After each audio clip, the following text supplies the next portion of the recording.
বিশেষ মানুষের জন্মদিনে বাড়িতেই কেক বানিয়ে নিলাম, কারণ সেই মানুষটা সবার জন্মদিন পালন করলেও নিজের জন্মদিন কিছুতেই পালন করতে দেয় না আর কেকও কিনতে দেয় না।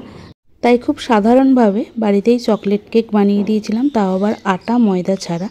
প্রথমেই একটা কাপের মাপ করে নিয়ে নিয়েছি 1 কাপ সুজি, সেই কাপের মাপ করেই 1/2 কাপ কোকো পাউডার, 1/2 কাপ টক দই, 1 কাপ চিনি, 1/2 কাপ সাদা তেল আর 1 কাপ দুধ। চিনিটা স্বাদ অনুযায়ী নিয়েছি। এখানে আমি 1 কাপের থেকে একটু কম চিনি দিয়েছি, দিয়ে খুব ভালোভাবে মিশিয়ে 10 মিনিট মতো রেখে দিয়েছিলাম।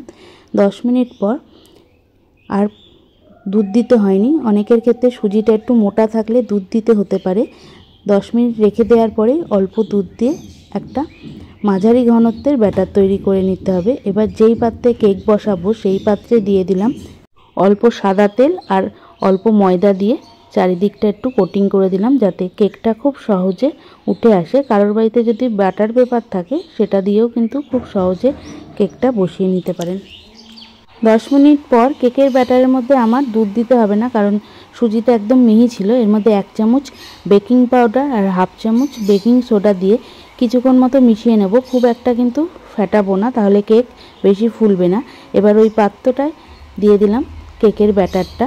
কেকের ব্যাটারটা দিয়ে খুব ভালো করে সেট করে নিচ্ছি। ভেতরে যদি কোনো এয়ার থাকে সেটা বার হয়ে যাবে, এইভাবে সেট করে নিচ্ছি। এবার কড়াইয়ের ঢাকনাটা তুলে নিলাম, এর মধ্যে দিয়ে দিলাম একটা স্ট্যান্ডটা দিয়ে কেকের পাত্রটা বসিয়ে দিয়ে মিডিয়াম আঁচে প্রায় 25 থেকে 30 মিনিট মতো রেখে দিয়েছিলাম। আপনাদের ক্ষেত্রে সময়টা বেশিও লাগতে পারে আবার কমও লাগতে পারে, গ্যাসের আঁচ অনুযায়ী এই কেকটা তৈরি হবে।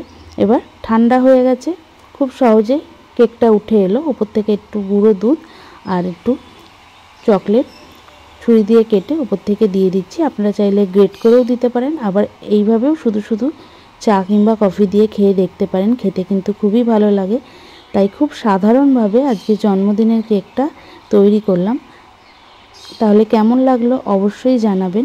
জানি খুবই সাধারণ, কিন্তু যার জন্য করেছি তার কাছে একটা বড় উপহার বলতে পারেন। আমি তো এখন কাটতে পারবো না, তাই আর কাটলাম না, কিন্তু এই সুজির কেকটা খেতে খুবই নরম হয়েছিল। তাই বাড়িতে তো সবসময় সুজি থাকে, তখন এইভাবে কেকটা তৈরি করে নিতে পারেন। আপনারা চাইলে চকলেট ছাড়া ভ্যানিলা দিয়েও করতে পারেন, খেতে কিন্তু খুবই ভালো হবে। আর চিনির পরিবর্তে গুঁড়ো দিতে পারেন। আমি আস্তে আস্তে চকলেট দিয়ে একটু সাজিয়ে নিচ্ছি। তাহলে অবশ্যই জানাবেন এই সাধারণ জিনিসটা আপনাদের কাছে কেমন লাগলো।